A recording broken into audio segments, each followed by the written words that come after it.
I have Bob with me here, and Bob is an OT, an occupational therapist here at the Arundel unit in Ashford. And as you know, Bob, as I've explained, for our college course we're setting up a virtual agency, and we've been talking about and looking at food and therapy. And I'd like to ask you what your experiences are up here at the Arundel unit with food and therapy. And if you'd like to say a little bit about what you do here in relation to that, that would be great. Thank you. We have various ways of engaging patients up here, depending on how well or unwell they may be. And food is one of the pivotal ways of being able to excite someone back into the reality of the world. We have groups, we have individual sessions.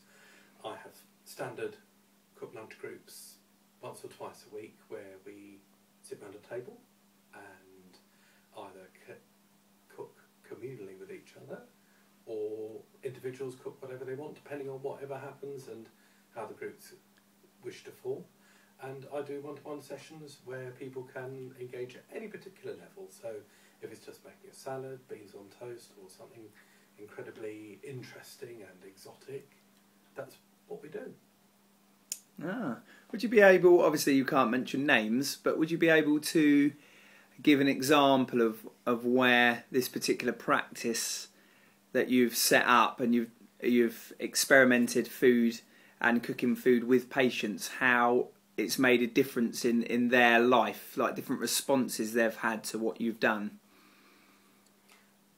I could pose the question back to you, the viewer, as to think about food in your life and how that may have affected you at a particular time. If you think about when you were a young person, when you were a teenager, when perhaps you were a little bit older, what food did you have on your birthday, or what food did you have with your grandparents, or a significant other person in your life? And suddenly food starts being one of the many props in our lives to aid memory, to bring back times, associations, relationships. And that's exactly what we need to engage our patients here. So food is really fundamental in our lives, along with friendship, laughter, love, care, affection. And we harness that really to give people some reality. Have you found when doing this, it's that the process of being in the kitchen and choosing foods and making different things has helped the patients relax and be more their true selves? Absolutely, because being in hospital is a fairly grim environment for most patients. Most patients hate being here, and it is a little bit of reality for them. It's a little bit of empowerment. When someone says to you, what would you like to eat? It's much better than being told that on the menu today from the dinner trolley is such and such. So you're starting off with some very, very basic levels of choice for people. Have you found, as you were alluding to before, specific patients making or trying certain foods and then, as a result of that, talking about a memory that they've had? Oh, absolutely. Going back to what I was saying a few minutes ago about food in our own lives as people, it's absolutely fundamental in that. I could say, well, when did you last make this meal? What happened then? What happened the time before? Was that the time when you were just about to have a breakdown? Was this the time when your child was born? Was it the time when you were seeing a friend who had had a really hard time?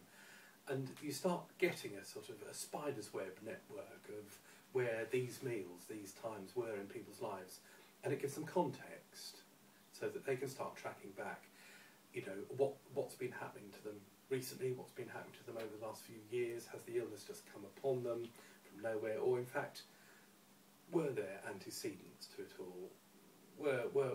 Was things not really very good for a long time? So it's sort of networking within.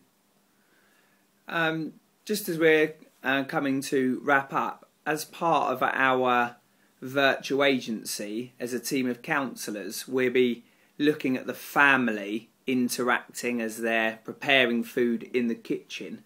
Have you got anything to say on when you're in the kitchen with your patients, what their body language tells you? Because we'll be specifically looking at this. Is there any sort of indication of body language and working with food? Terrifically so. I try and choose groups where our patients, for the most, get on.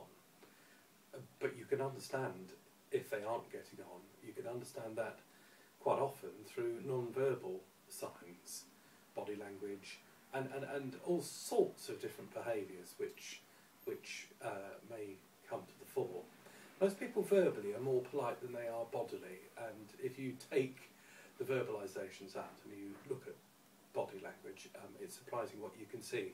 So if people are metaphorically at war with each other, that'll come out. It'll come out in many ways.